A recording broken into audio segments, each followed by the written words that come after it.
Let's return to the events of this weekend, where what started out as a nonviolent demonstration erupted into mayhem in many cities across the country. In Atlanta, the looting prompted emotional pleas from local leaders, including rapper Killer Mike, the son of a former policeman, who delivered a stirring speech Saturday night. Mike begged people to use their power in the political realm and offered concrete actions to take, saying, quote, "Two of the most effective ways is first, taking your butt to the computer and make sure you fill out your census to make sure people know where you are and who you are. The next thing is to exercise your political bully power and go into political elections and beating up the politicians that you don't like. You got a prosecutor that sent your papa to jail and you know what it was bull crap? Put a new prosecutor in there. Now is your election to do it. You want a different senator that's more aggressive, that puts marijuana through? Now is the time to do that. But it is not the time to burn down your own home. LaVar, Killer Mike said a lot there. What happens next? Yeah. I agree with Mike first and foremost. Don't burn down your own house. Don't spite your own nose, in order to prove a point with your face, right? So I agree with that, and I feel as though next steps of all of this is execution and positive agendas, right? So when you think about it, the protests have created a conversation. It has gotten the attention of something that has needed the attention and focus on it. And so now we can't be ceremonial, right? One of the biggest factors in all of this is that it can't be a ceremonious deal, meaning much like a funeral. When you go to a funeral, you're in the moment, right? Somebody passes away, you tell the family members, I love you, I'm going to be there for you, this, that, and the other. But as time moves on, so does your consciousness and focus on the pain and whatever it is that the struggles of dealing with that loss represent. Well, that's the same as what right now. There has to be a consistency. There has to be a buy-in, and it can't be a funeral-like situation where the further we get away from the protest and the momentum that was created by what took place this weekend and what's been happening, there has to be that engagement, the re-engagement, to continue the conversations and to continue pushing forward for the change that is necessary. What I really like about what Killer Mike said, he not only talked about filling out the census so everyone knows who you are and where you are, but he talked about using your political bully power, meaning go vote. For so long as athletes, we haven't engaged in the political process. We haven't taken ourselves to polls. We haven't educated ourselves to give ourselves an opportunity to vote and make decisions that can enact change. Well, I believe this should be kind of like another reminder that we need to engage in the political process. In 2017, the Miami Dolphins became the first pro sports team to have 100% voter registration. Rise and the Drum Major Institute teamed up together to create an initiative called Rise to Vote. They now go out and deal with colleges and pro sports teams and help them get their young people to vote without a political affiliation. That has to be the starting point. At the college level, we need to make sure that the 18 to 22-year-olds understand the process, they get registered, they go to the polls, and they have their voice heard. That is where the change really begins to start. Look, we can get in the streets and we can do all of those things, but if you want to enact change, you have to do it in the political realm. And the way that you do that is by voting. Our young people, our athletes have to encourage other young people to vote. When we do that, that's when we begin to see some of the change begin that we want to see at the end. The next is the most important part. So we don't have to go through this again, as I talked about 1992, and now we're in 2020 having the same issues. It's the next, because the emotions will subside. I love your point, LaVar, about how at the funeral there's a different emotion, but then that goes away. And then you have to do what matters most.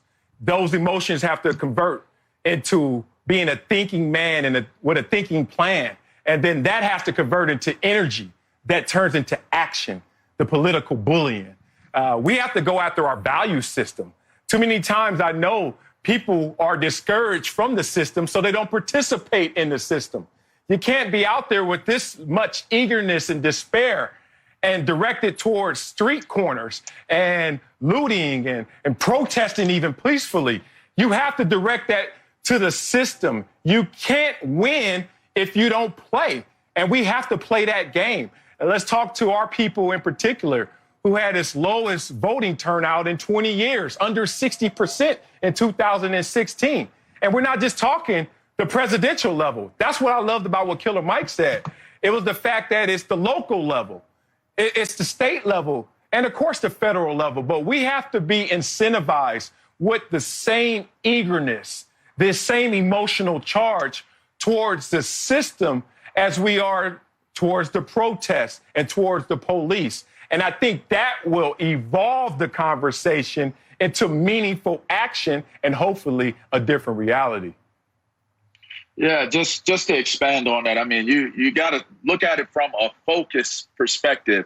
There is now a focus on what's going on in our country, and it's not just in the country, it's worldwide. So now that platform is expanded. Words that come to mind is engaging what's going on in our communities, engage what needs to take place in terms of getting out there and voting, filling out the census forms and doing those things that Mike was speaking of when he got up there and spoke about, but also re-engaging, right? And refocusing, because we all know that focuses can get blurred. We all know that engagement can get a little lax. So there has to be a consistency. There has to be a persistence. If you're being consistent and persistent, then you're going to start. It's like that chipping away at the rock. You know, if you watch Shawshank Redemption, that little rock hammer, you can do a lot of damage with if you're consistent and persistent with using it. And I think every single person has to understand the power of what they bring to the table, whether it's voting, whether it's people knowing who you are and where you are through the census, whether it's getting out there and protesting and letting your voice be heard and organizing and structuring. I just think that this is a great time for the next steps to be focusing and refocusing. Do not allow the narrative to change to, well, they burnt this building down. Well, they're violent. They're so violent that we can focus in and justify that the violence is what we need to be looking at. This is the reasons why. No. Keep it focused and continue to refocus it and stay consistent. That's going to be the key moving forward. You know, it's funny, LaVar, I love what you're saying about being focused. And we all know this. Bad boys move in silence. And so if you want to be a bad boy, you want to move in silence, the best way to do it is to go to the polls. Look, this is a time where we have all these things that are going on around the country. Voter suppression, gerrymandering, all of the things, photo ID, voter ID, all of these things that seem to be impediments to being able to exact your voice, to use your voice and your power. No excuses, no exceptions. We all know people who understand the process. We all have the power on our social media platforms to educate, enlighten, and encourage people to get to the polls. We all have aunts, uncles, grandmas, granddaddies who want to get to the poll and use that. Well, what we can do in our platforms, particularly as athletes, we can make sure that we engage and encourage and try to help some of the community leaders get those people to the polls. We want everyone to be represented when it comes to voting day. We have to register. We have to use our voice. We have to participate in the process. You cannot complain if you do not participate. Participation has to be the primary focus when it comes to the electoral process.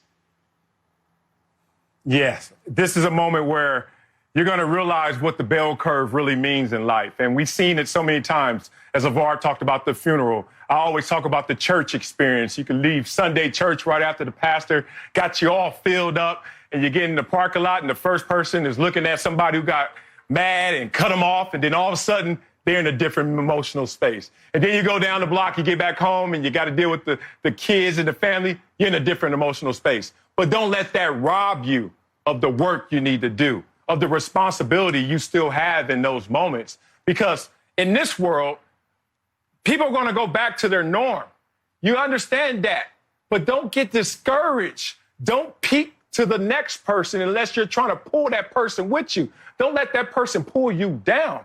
And I think that happens a lot, man, living through the last riots and the circumstances that we're still being affected by right now.